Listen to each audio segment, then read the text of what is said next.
Guys, check this sound ko.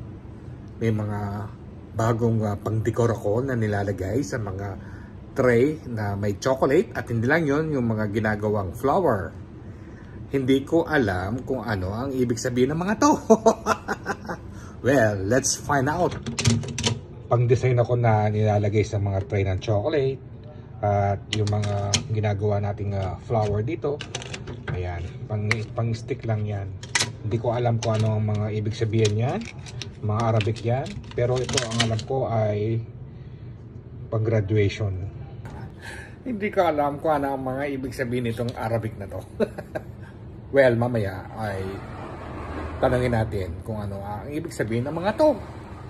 Well, mamaya itatanong natin sa amo natin kung ano ang mga ibig sabihin ng mga message na to na pang-Arabic. At hindi ko rin alam. Hindi ko rin kung paano ko ito babasa.